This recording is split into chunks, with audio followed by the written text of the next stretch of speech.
Greetings, wonderful people. Thank you for being with us again today. And today we bring you another special message of love and betrayal. And today is another episode of She Gave Up Sex. And today, she gave up sex because of trauma. Yes, that trauma, the hurt, the pain of yesterday, that betrayal of someone that says, I love you.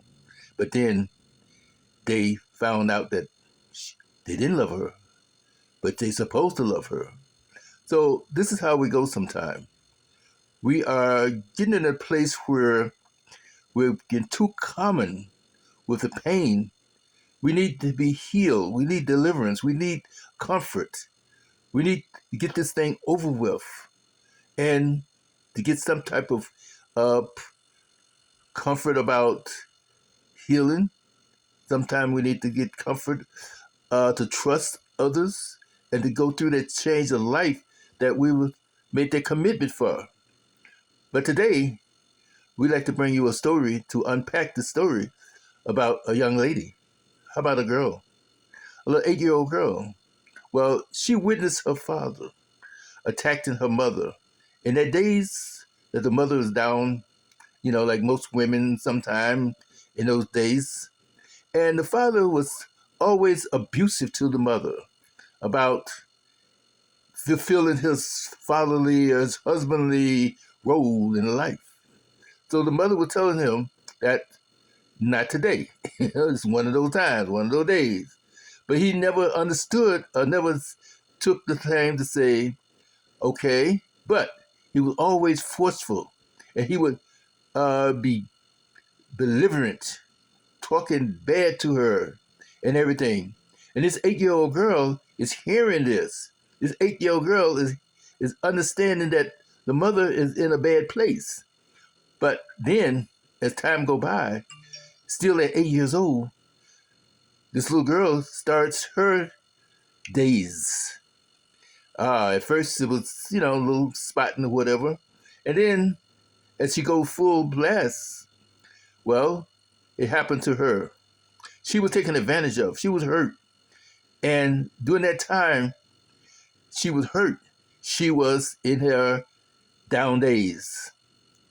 Not understanding, but hurting, the pain of disgust, the pain of betrayed by pain, the pain of her body hurting, her heart hurting. Someone taking advantage of her. Now, she grows up. And something about those times of the day, those times of the month, whereas she always felt uncomfortable. She always felt something's wrong. Why do they do this to her? Why is she a part of it? But anyway, she gets grown. Now she's married. Oh yeah, she get married. And one of those things that we don't discuss things about a marriage situation and everything about what happened in the past. So she's an executive.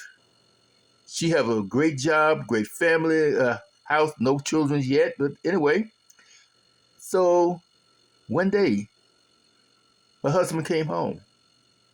Now, her husband is like the average guy. The average guy, he drinks a little bit, but then this day, he drinks more than just a little bit. This day, she's tired, she's aggravated, and she's feeling down because she knows it's getting close her down days.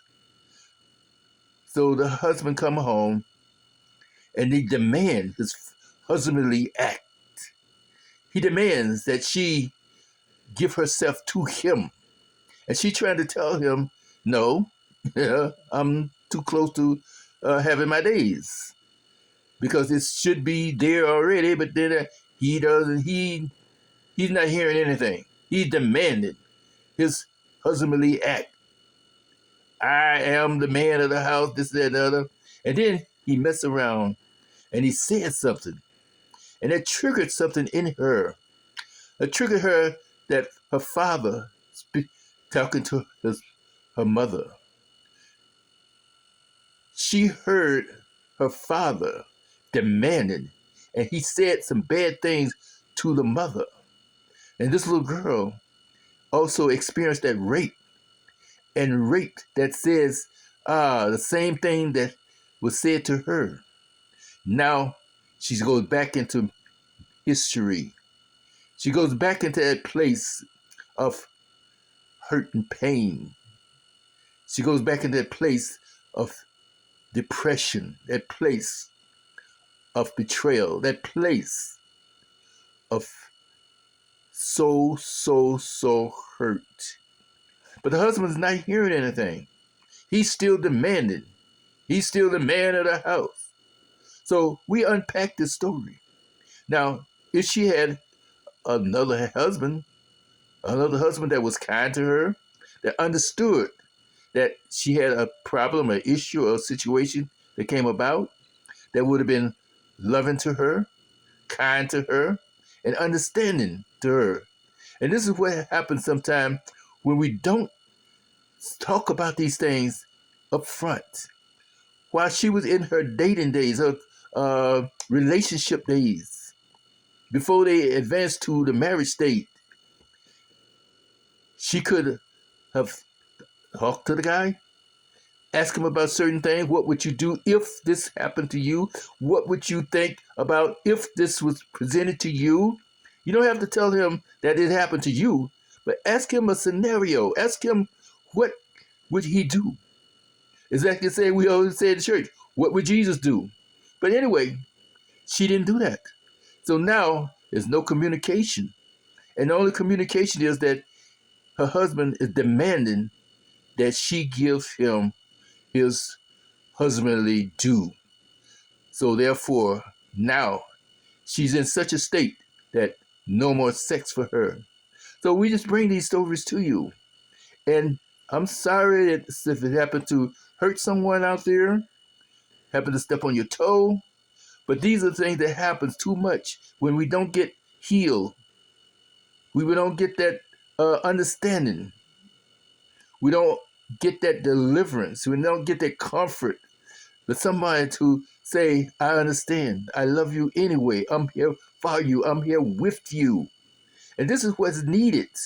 This is what is needed in our society, in our relationship today.